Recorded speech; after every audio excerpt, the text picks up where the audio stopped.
Okay, hello traders and welcome to another FX Evolution video. My name's Thomas Atkinson and today we're going to be talking about a very important concept, and that's spreads and swaps within the Forex, commodities and indices markets. So let's get straight into the video.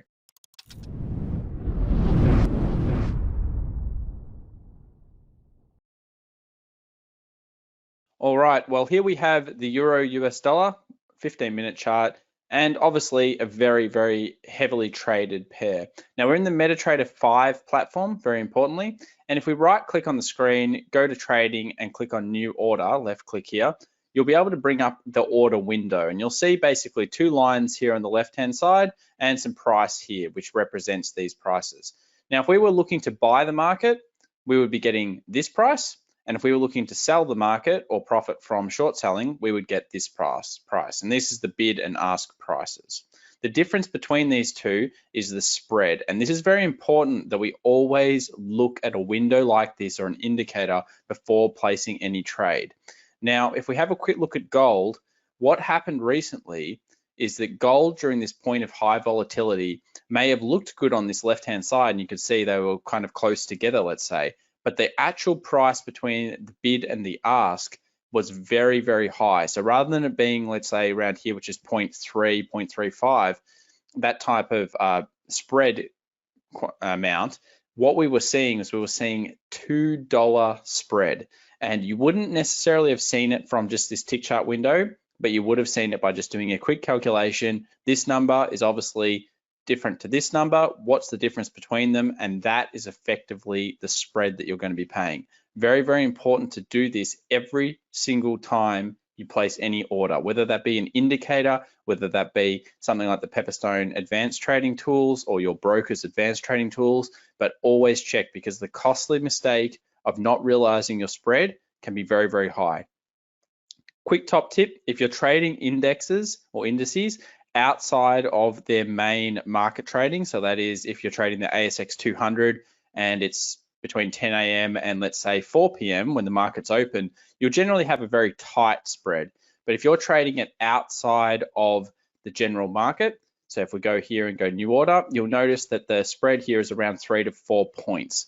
During market open and market close, that period of time, usually it'll be 1 point. So again, might look kind of close on the order window over here, but this is the calculation you should be doing. And just always do that, get into the mindset, because when you're trading 100 contracts, 10 contracts, whatever it might be, even one contract on Euro US dollar, it does make a difference. And if you don't realize what the spreads are, you can get stuck very poorly in terms of a bad position. So that's spreads. Now, the next one I always get asked about is swaps, and what the hell are swaps, and what is happening with swaps. So if we right click on a currency and go to symbols, it'll bring up this window, and we can see here all the different things that are offered in the Pepperstone MT5 platform, but it doesn't matter which platform you have with MT5, it'll all be the same thing. So we selected Euro US dollar here, and you can see that we've got all these things in terms of spread, stop level, everything. The most important parts of this when you're looking at it is to look at the contract size, okay? So I'm just gonna highlight that, contract size and the size here.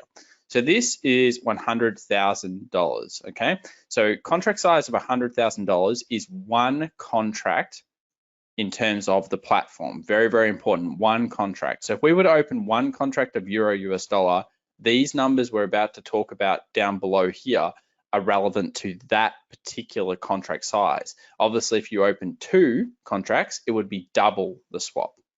So here we have the swap, and this is realistically the difference in terms of interest rates between the two currencies, or that's what it's meant to be. It's not quite an exact science. If you went and did an engineering kind of analysis on it, you'll find they will be slightly off. But in essence, if we are shorting or selling the Euro US dollar, every contract we have open of the Euro US dollar, we will be making 72 cents per contract per day, okay?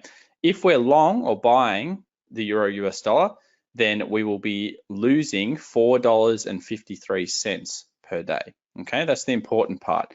Now, the next bit that always gets people is what they call 3-day swaps. So obviously, you could be holding a position over the weekend, And brokers will charge for this position swap, and it will be on different days of the week. So you really want to come and check out your currency pair that you're considering trading. If you're considering trading it, let's say for a longer period of time, or at the end of a New York close and the start of maybe an Asian session, because on Wednesday, you will be charged 3 times these amounts. So 3 times this amount or this amount on the morning. And that's important because that's basically charging you for the 2 weekend days plus that 1 day of swap.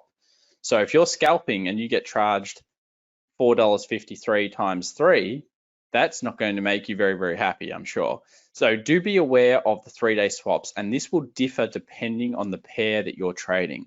So if we have a look at another, let's say metal, and we have a look at gold, we can see here contract size, this is based on 100.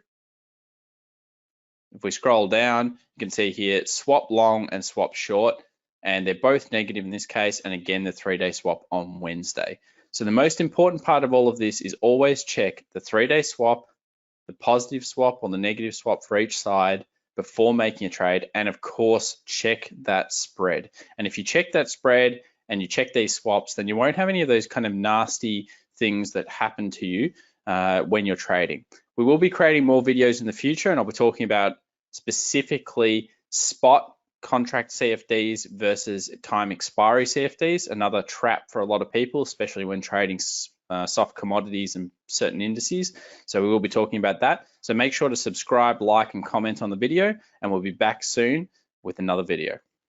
Thanks very much, guys.